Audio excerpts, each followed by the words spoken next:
지금은 어떤지 제가 잘 모르겠습니다만 제가 초등학교를 다닐 때 여름방학 숙제 중에 어떤 것이 있었냐면요, 자기 집의 족보에 대해서 조사를 해오라는 그런 숙제가 있었어요. 제가 국민학교에서 초등학교로 넘어가는 그 과도기의 학교를 다녔던 사람인데, 선생님이 여름방학에 자기 집에 가면 족보가 있을 것이다, 그 족보를 찾아보고 자신의 본관이 어디인지, 어느 파 몇 대 손에 속해 있는지를 알아오라는 거예요. 제가 그때 처음 족보라는 단어를 그때 처음 들었고요. 제가 굉장히 궁금했습니다. 그래서 당시에 저는 이제 저희 할아버지와 할머니가 저희 집에 같이 살고 있었기 때문에 당연히 집에 와서 할아버지한테 이렇게 물어봤죠. 할아버지, 우리 집에 혹시 족보가 있냐고. 그랬더니 할아버지께서 있다는 거예요. 그래서 할아버지 방에 저를 부르시더니 진짜 족보를 꺼내주셨습니다. 근데 제가 그 순간에 굉장히 놀랐던 사실이 하나 있습니다. 어떤 거냐면 그 족보의 생김새였어요. 여러분 혹시 그 역사 드라마 같은 데 보면 조선시대의 선비들이 읽는 그 끈으로 묶여져 있는 그런 종이 재질의 책 혹시 드라마에서 보신 적 있으신가요? 네, 그게 저희 집에 있었던 거예요. 그리고 겉표지에는 황토색 그 종이에 세로로 된 한문이 있었고요. 그 두둑한 종이 뭉치를 노끈으로 이렇게 묶어 놓았고 펼쳐보니까 온갖 한자로 가득했습니다. 할아버지께서 족보를 이렇게 펴시더니 굉장히 근엄한 목소리로 저의 족보에 대해서 알려주셨습니다. 저희 할아버지는 굉장히 평생을 한복을 입고 사셨거든요. 그래서 제가 그 어릴 때 찍은 사진에도 저희 할아버지랑 스키장에 놀러 갔는데 저는 스키복을 입고 있었고 할아버지는 한복을 입고 있었습니다. 뒤에는 배경이 슬로프가 있어요. 그만큼 족보에 대해서 굉장히 중요하게 여기셨던 거라는 것을 이제는 여러분이 그 사진을 상상만 하셔도 이제 공감이 되시겠죠. 그러면서 족보를 이렇게 차근차근 설명해 주셨는데 제가 그때 알았습니다. 제가 진주 정시 충장공파라는 걸. 제가 그때 그 사실을 들었을 때 어땠을 것 같으세요? 네, 아무런 감동도 느낌도 없었습니다. 네, 저는 그냥 저희 아버지, 저희 할아버지의 손자이자 아들일 뿐이었는데 제가 진주 정시고 충장공파라는 것을 할아버지께서 막 이렇게 벅찬 마음으로 저를 설명해 주시고 우리 집안에 이런 분이 유명한 분이 있는데 근데 처음 듣는 분이에요. 굉장히 근데 뿌듯해하시고 자부심을 가지고서 저에게 말씀해 주시는 걸 제가 지금도 기억이 납니다. 굉장히 그 속으로 우리 손자가 저 가문의 역사에 관심을 가지다니, 방학 숙제인 것을 제가 미처 말씀을 못 드렸거든요. 그런 뉘앙스로 제가 기억이 납니다. 여러분, 주말 드라마나 일일 드라마를 보면 항상 그 갈등의 소재에 단골이 되는 주제가 뭔지 아세요? 출생의 비밀. 성인이 되도록 이 어머니가 내 어머니인 줄 알았는데 갑자기 나타난 불현듯한 누군가에 의해서 이 어머니가 내 어머니가 아니었다는 걸 알게 될 순간 갈등이 막 고조가 되죠. 근데 재미있는 사실은 그 소재가 드라마가 끝나고 다음 드라마에도 그런 소재들이 늘 반복이 되는데 보는 사람이 있을까요, 없을까요? 있어요. 보시는군요. 방금 대답하신 분. 관심이 있는 사람이 있을까요, 없을까요? 평생 드라마 안 보시고 말씀만 보시는 것처럼 그렇게 앉아 계시면 저를 당황시키시는데, 네, 재미있는 사실은 굉장히 진부한 소재예요. 뻔히 알 것 같은데 보고 있으면 재밌고 이 사람의 친어머니는 누굴까? 혹은 혼자 그런 생각을 하게 되는 거죠. 자, 우리의 삶이 굉장히 바쁩니다. 굉장히 바쁘고 또 많은 사건들이 하루에도 수없이 많이 우리에게 일어나기 때문에 평소에는 사실 잘 인지하지 못하면서 살아가지만 사람에게는 다 내가 어디로부터 온 존재인가 라는 물음을 항상 마음에 간직하며 살아가는 것 같아요. 내가 어디로부터 왔는가? 평소에는 이런 질문하면 너 굉장히 한가롭구나, 세상에 고민이 없구나 라고 굉장히 한심하게 들리지만 인생에 갑자기 위기나 어떤 고난이 찾아왔을 때 누가 나에게 그런 질문을 던지라고 말을 해주지 않았지만 순간 불현듯 멈춰서 내가 과연 어떤 존재인가? 나는 누구로부터 왔는가라는 그런 질문을 마주하게 되는 순간들이 있다라는 거예요.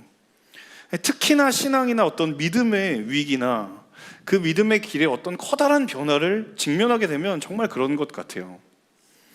자, 하나님께서 출애굽의 역사를 시작하시려고 모세를 불렀을 때 모세에게 하나님의 사명을 말씀하시죠. 그때 모세가 하나님께 한 말이 무슨 말씀인지 혹시 기억하시나요? 출애굽기에 그렇게 이야기를 하죠. 내가 누구이기에 바로에게 갑니까? 제가 누구이기에 저에게 이런 사명을 주셔서 제가 그런 사명을 감당할 수 있겠습니까? 근데 모세가 자신이 누구라는 그 정체성을 잊고 살았다가 그 신앙의 여정에 하나님이 사명의 자리로 그를 부르셨을 때 불현듯 모세가 하나님 앞에 꺼낸 질문이 뭐냐면 제가 누구이기에? 라는 질문을 하게 된 거죠. 그러니까 나의 존재의 뿌리라는 것이 굉장히 나의 정체성, 지금의 나의 정체성과 맞닿아 있다는 거예요. 내 뿌리는 과거에 있는 건데 그 과거가 나의 현재와 맞닿게 되는 그런 상황들이 우리 가운데 있다는 것입니다. 오늘 우리가 함께 나눌 이 본문의 이야기가 족보에 관한 이야기인데요. 구약과 신약을 통틀어서 족보가 성경에 기록된 부분이 몇 군데 있습니다. 자, 그런데 우리는 그 족보를 성경을 묵상하다가 마주하면 보통 어떤 반응을 하냐면 가볍게 건너뜁니다. 지금 내 가문의 족보도 모르겠는데 지금 성경의 족보를 내가 읽어야 되겠냐, 가볍게 건너뛰죠. 그다지 와닿지 않는 본문으로 우리에게 여겨지죠. 여러분, 족보에도 하나님의 의도가 분명히 있습니다. 왜냐하면 성경은 아무런 의도나 아무런 목적 없이 성경의 구절을 기록해 놓지 않기 때문이죠. 족보 또한 마찬가지입니다. 특별히 유대인들에게 이 족보는 자기의 정체성을 확인하는 굉장히 중요한 근거가 됩니다. 그러니까 자신들이 신앙의 역사적인 사실이라는 것, 자기가 믿는 하나님이 정말 실제하시고 역사적인 분이라는 것을 어디서 확인하느냐면 이 족보에서 확인을 한다는 거예요. 자, 신약 성경 처음에 4권, 마태, 마가, 누가, 요한복음, 그 중에서도 그 첫 번째 마태복음의 첫 번째 장이 족보로 시작된다는 건 여러분 의미가 없을래야 없을 수가 없다라는 거죠. 자, 우리 1장 1절을 그런 마음을 가지고 같이 한번 읽어보도록 하겠습니다. 오늘 본문 1절 같이 한번 읽어보겠습니다. 아브라함의 자손이며 다윗의 자손인 예수 그리스도의 족보입니다. 분명히 1절 끝에 족보라는 단어가 나오는데요, 개역개정 성경에는 계보라고도 번역이 되어 있습니다. 이 단어가 영어에서는 어떻게 번역이 되어 있냐면 genealogy라고 표현이 되어 있어요. 이게 이제 족보, 계보라는 뜻을 가진 영어 단어인데, 이 영어 단어의 뿌리가 어디냐면 헬라어에 있거든요. 근데 헬라어의 뿌리가 어디냐면 바로 제네시스입니다. 여러분 알고 있는 그 차량 말고요. 시작과 기원이라는 뜻의 그 제네시스. 여러분 창세기가 영어로 뭔지 아세요? 제네시스입니다. 그러니까 족보라는 단어가 창세기와 뿌리가 같다라는 거예요. 뭘 의미하느냐? 자, 1장 1절에 예수 그리스도의 족보입니다 라고 이야기를 하면 그것이 예수 그리스도가 기원이고 시작이다라는 의미를 가지고 있다는 거죠. 그래서 실제로 헬라어 성경을 보면요, 우리는 아브라함의 자손이며 다윗의 자손인 예수 그리스도의 족보입니다 이렇게 되어 있지만 헬라어 성경은 거꾸로 되어 있어요. 예수 그리스도의 족보입니다, 아브라함의 자손, 다윗의 자손. 헬라어 성경을 번역하면 이렇게 되어 있어요. 자, 헬라어 성경이 말하고 있는 것, 이 성경은 예수 그리스도가 시작이라는 거예요. 이상하죠? 예수 그리스도의 조상들은 다 있습니다. 여러분 지금 족보 읽어보셔서 아시겠지만 그게 아니라 예수 그리스도가 시작이고 기원이라는 거예요. 다시 말해서 뿌리라는 거죠. 성경이 가지고 있는 가장 중요하고 선명한 메시지가 뭐냐면 예수 그리스도가 신앙의 뿌리이고 믿음의 근원이라는 거예요. 자, 그래서 저와 여러분이 가지고 할 첫 번째 중요한 메시지는 영적인 뿌리에 붙들린 자는 결코 무너지지 않는다라는 사실입니다. 같이 한번 따라해 볼까요? 영적인 뿌리에 붙들린 자는 무너지지 않는다. 자, 신약 성경 첫 부분에 왜 뜬금없이 족보가 등장했는가? 이 의미는 그리스도인이 무엇으로 비롯된 존재인가? 신앙인이 내가 누구로부터 뿌리를 두고 있는 존재인가를 성경은 선포하고 시작하겠다라는 거예요. 내가 예수님의 이야기를 하려고 하는데, 하나님께서 예수님에 관한 이야기를 신약 성경에서 이야기를 하는데 그 뿌리는 우리의 뿌리라는 사실입니다. 여러분, 시편 1편을 보시면요, 시편 기자가 복 있는 사람에 대해서 쭉 이야기를 하는데 그 중에 3절에 이런 대목이 있습니다. 복 있는 사람의 특징 가운데 3절에 이런 표현이 있는데요, 우리 시편 1편 3절을 같이 한번 읽어보겠습니다. 함께 읽습니다. 그는 시냇가에 심은 나무가 철을 따라 열매를 맺으며 그 잎사귀가 마르지 아니함 같으니 그가 하는 모든 일이 다 형통하리로다. 복 있는 사람을 시냇가에 심은 나무로 비유합니다. 나무가 생명을 유지하면서 끊임없이 성장할 수 있는 것은 물과 양분이에요. 자, 그러면 그 나무가 시냇가에 뿌리를 내려 있다는 건 메마르지 않을 양분이 계속 공급하고 있다는 거예요. 그런 나무에게 있어서 시내는 어떤 것이냐면 죽느냐 사느냐의 공급의 기로 앞에서 공급의 근원이라는 거죠. 여러분, 내가 살 수 있는 것과 무관한 것들 있잖아요. 내가 정말 공급을 받아서 살아야 되는데 그 공급과 무관한 것들로부터 우리는 얼마나 내가 공급받을 수 있을 것이다라는 착각 속에 살아가는가.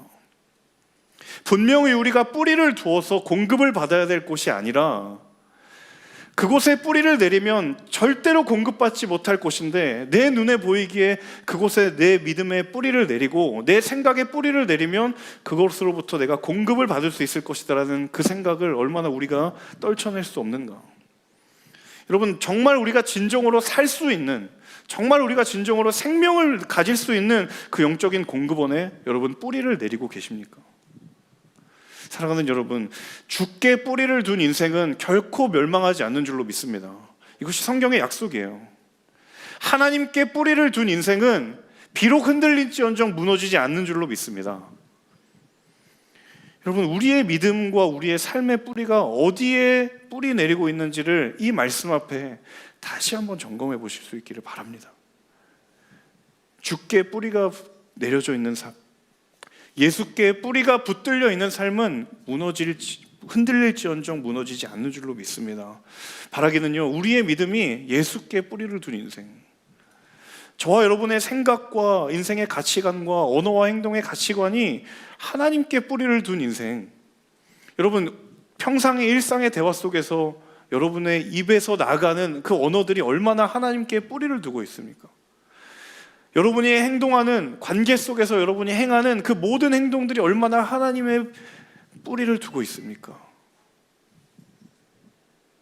여러분, 그것에 뿌리를 둔 사람은 절대로 무너지지 않는 줄로 믿습니다. 이어서 2절의 말씀을 함께 같이 읽어보면 좋겠는데요, 2절 말씀 함께 읽겠습니다. 아브라함은 이삭을 낳고 이삭은 야곱을 낳고 야곱은 유다와 그 형제들을 낳고. 족보의 첫 시작이 바로 아브라함입니다. 여러분, 아브라함 하면 가장 먼저 떠오르는 단어가 뭐죠? 축복이죠. 축복. 네. 창세기 12장을 보면 하나님께서 아브라함을 부르십니다. 이유는 간단해요. 복 주시려고 부르셨어요. 한 가지 조건만 하나님께서 말씀하셨습니다. 너의 지금 있는 그 고향을 떠나라. 그리고 내가 너에게 지시할 땅으로 가라. 그게 하나의 조건이에요.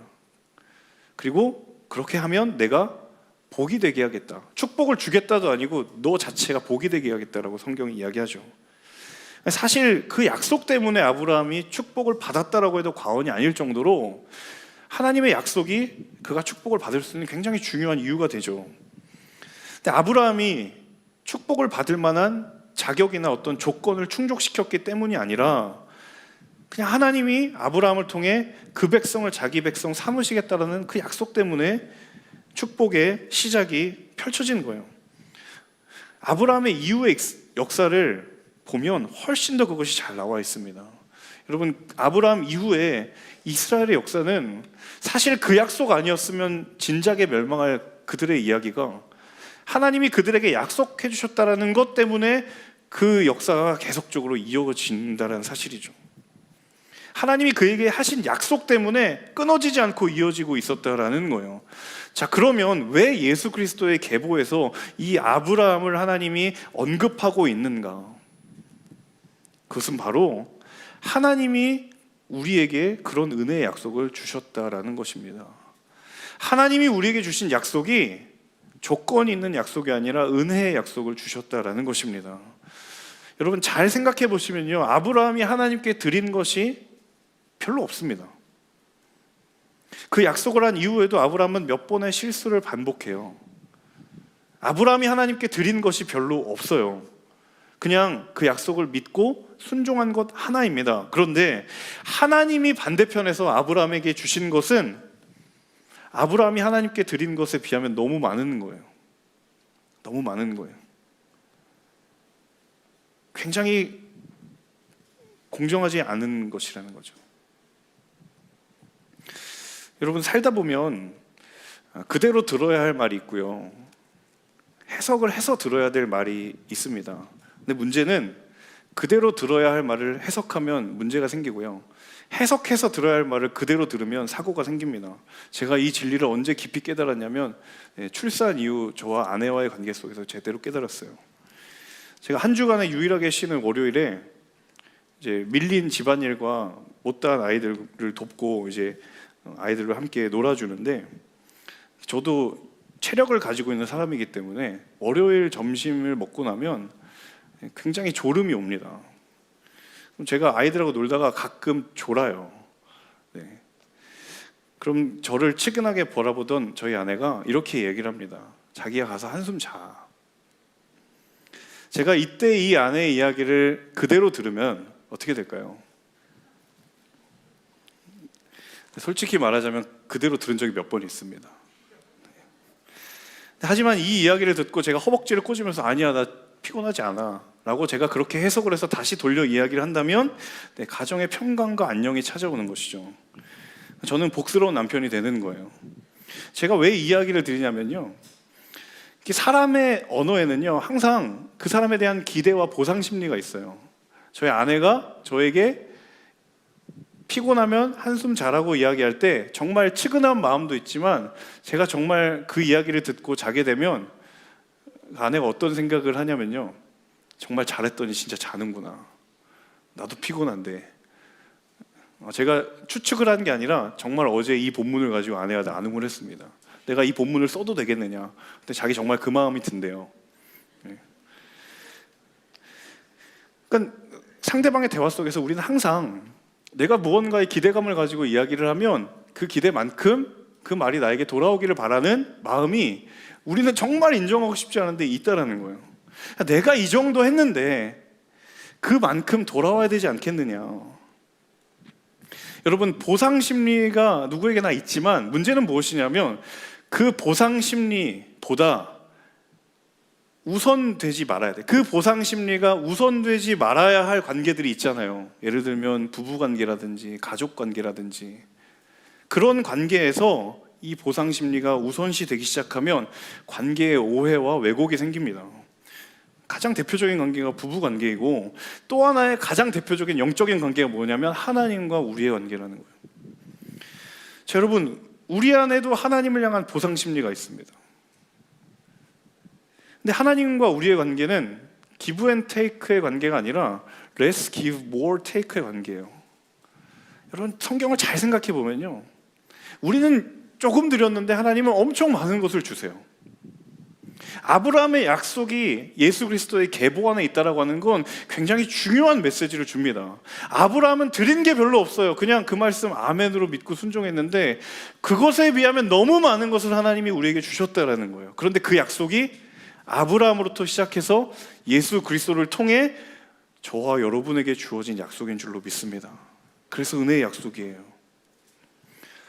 여러분 우리가 하나님께 대해서 얼마나 기브 앤 테이크를 많이 생각하면서 살아가는지, 하나님 내가 이렇게 헌신했는데, 하나님 내가 이렇게 하나님께 내 시간과 마음을 드렸는데 왜 그것에 마땅한 것 주지 않으세요? 때로는 서운하기도 하고 때로는 불평이 생기기도 하고 때로는 원망이 생겨요. 우리 다 알고 있죠. 서로 나눔하면서 우리 하나님께 그렇게 하면 안 된다라는 거 다 알고 있습니다. 하지만 실제 우리의 삶에서 우리 정말 그러냐는 거예요. 우리도 모르게 무의식적으로 늘 나는 하나님께 이렇게 드렸는데, 내가 리더십으로 이렇게 헌신했는데 왜 내 취업의 앞길은 열리지 않는 것이지? 왜 내가 하나님께 이렇게 리더십으로 헌신했는데 왜 나는 아직도 짝이 없는 것이지? 청년부 이런 고민하는 분들 너무 많으세요. 대학부는 좀 아닐 수도 있겠지만 정말 심란해 하시는 분들 계셔요. 그러니까 내가 하나님께 드린 만큼 내가 본전 찾아야 되겠다라고 하는 마음이 누구에게나 다 있다라는 거예요. 그런데 여기서 우리가 반드시 기억해야 될 한 가지 사실, 여러분, 하나님과 우리의 관계는요, 애초에 기울어진 운동장이었어요. 여러분, 이렇게 한번 생각해 봅시다. 만약에 우리가 하나님께 그렇게 손익을 따지는 것처럼 기브 앤 테이크의 원칙을 따라 우리가 그렇게 하나님께 했던 것처럼 하나님이 우리에게 그렇게 한다라고 여러분 가정해 보십시오. 이 자리에 남아있는 사람 아무도 없을 겁니다. 내가 하나님께 드린 것만큼 하나님 나에게 해주셔야죠 라는 그 논리로 하나님이 저와 여러분을 그렇게 대우하신다면 과연 어떨까? 처음부터 하나님과 우리의 관계가 손해보기로 작정한 관계가 아니었는가? 마치 아브라함의 약속의 그때처럼 그 조그만한 약속 하겠다라고 그냥 조그만하게 대답했지만 그마저도 지키지 못한 이스라엘 백성들, 하지만 하나님은 그 약속 하나 때문에 그들을 이끌어 가시고 가나안에 들여보내시고 심지어 나라가 세워진 이후에서도 멸망의 끝자락으로 자기 마음대로 살아가고 있지만 하나님 그들을 포기하지 않으신다면 여러분, 그 자체가 이미 불공정한 관계가 아닐까요? 그리고 여러분, 그 절정에 무엇이 있습니까? 바로 우리가 믿는 예수 그리스도. 여러분, 예수님이 우리를 위해 보여주신 삶 자체가 불공정 아닙니까? 어느 누가 자신을 찢고 죽여서 우리를 살리려고 하겠습니까? 내가 아무리 헌신해도 돌아올 것이 없을 것이다라고 생각이 되지만 그럼에도 불구하고 하나님 우리에게 그 생명 주셨다라고 한다면 그 자체가 불공정의 사건 아닙니까? 아무것도 돌아올 것이 없을 것에도 불구하고 그 인간에게 사랑을 퍼부어 주셔도 돌아올 것 없을 거라고 생각했고, 하나님의 그저 단지 약속 때문에, 자기 백성에게 해주신 그 약속 때문에 그 일들을 이루어 나가시는 하나님의 계획이 하나님의 사람들이 의지하고 신뢰해야 할 하나님의 생각과 계획인 줄로 믿습니다. 여러분, 그래서 은혜가 메마르면 실익을 따지지만 은혜가 충만하면 실익을 넘어서게 되어 있어요. 여러분, 내가 영적으로 메마를 때가 언제인가를 한번 잘 생각해 보세요. 내가 정말 영적으로 피폐한 시간들을 지나고 있을 때가 언제인지 생각해 보세요. 생각보다 내가 충족시키고 싶은 내 마음의 요소들이 채워지지 않을 때라기보다는 하나님과 내가 소원해졌을 때, 내가 하나님을 향하여서 서운한 마음이 조금씩 커져 나아갔을 때 주파나를 튀기면서 하나님과 나에게 손익을 계산하는 거예요. 내 마음이 메마를 때가 바로 그때라는 거죠. 여러분, 이 말씀 앞에 저와 여러분의 삶을 비춰볼 수 있기를 주님의 이름으로 축복합니다. 여러분, 메마른 자리의 은혜를 채워야 합니다. 우리가 가져야 할 요소들을 충족시키는 것보다 은혜가 메마르지 않게 그 하나님의 은혜의 약속 위에 서는 것이 어쩌면 우리가 채워야 하고 우리가 갖추어야 될 것들보다 더 먼저 채워야 하고 더 먼저 우리가 붙들어야 될 것인 줄로 믿습니다. 여러분, 저와 여러분에게 주신 은혜를 기억하실 수 있기를 바랍니다. 하나님께서 그 충만해진 은혜의 자리에 우리의 삶을 다시 충만하게 할 줄로 믿습니다. 이 족보의 약속이 주는 하나님의 은혜의 약속을 믿음의 눈으로 바라보십시오. 그러면 우리의 삶이 충만하게 될 줄로 믿습니다. 우리 6절의 말씀 같이 한번 읽어볼까요? 이어서 6절의 말씀 함께 같이 읽어보겠습니다. 이새는 다윗 왕을 낳았습니다. 다윗은 원래 우리아의 아내였던 여인에게서 솔로몬을 낳고, 이 6절은 이 전체 족보의 두 번째 단락에 해당하는 첫 번째 구절입니다. 예수님이 다윗 왕의 계보라는 것을 이야기해주고 있는 거죠.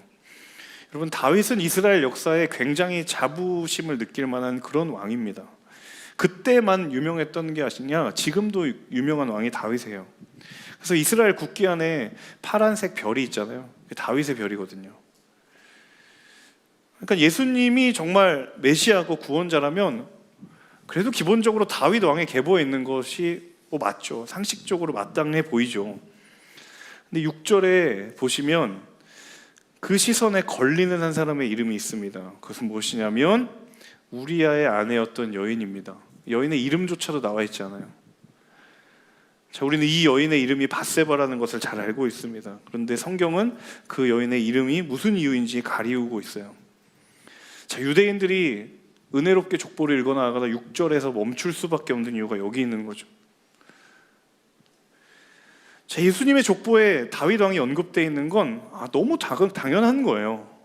지극히 당연한 거예요. 그런데 분위기 좋게 잘 읽다가 우리아의 아내라고 하는 이 구절 앞에서 멈출 수밖에 없는 이유. 우리아의 아내, 다윗의 평생에 지우고 싶은 치부와 과거. 근데 성경은 그 역사를 왜곡하거나 숨기지 않아요. 게다가 7절을 읽으시면 지혜의 왕이라고 칭송받았던 솔로몬, 그 솔로몬도 이 다윗의 범죄를 통하여 낳은 아들이라고 족보가 분명히 이야기하고 있습니다. 자, 그들의 눈에, 이스라엘 백성들에게는 솔로몬이 지혜의 왕이다, 지혜의 근본이다, 지혜의 근원이다라고 그들은 이야기하고 그들은 생각할지 모르지만 성경은 그가 죄의 한복판에서 낳은 아들이라고 분명히 이야기합니다. 근데 문제는 이 계보의 결론이 뭐냐면 그 계보를 통해 예수 그리스도의 계보로 이루어졌다라는 거예요. 자, 여러분, 이 계보가 남의 집안의 족보라고 하면 어떨까요? 그래도 하나님이니까 은혜로우시구나, 그냥 이 정도로 생각하고 용납할 수도 있겠죠. 그런데 이것이 남의 집의 이야기가 아니라 우리 집 족보라면 여러분 어떻게 생각하시겠습니까? 여러분, 14절 안에 모든 사람들을 다 담을 수 없다면 굉장히 중요하고 굵직굵직한 사람들 담아야 되잖아요. 근데 하고 많은 사람들 중에서 왜 우리아의 아내냐라는 거예요. 왜 다윗과 솔로몬의 치부를 거기에 굳이 언급을 해야 되느냐는 거예요. 이게 우리 집 이야기라면 얘기가 달라지는 거예요. 여러분, 이해하고 받아들여 보려고 해도 저 부끄러운 이야기가 내 역사가 된다? 이건 다른 얘기라는 거예요.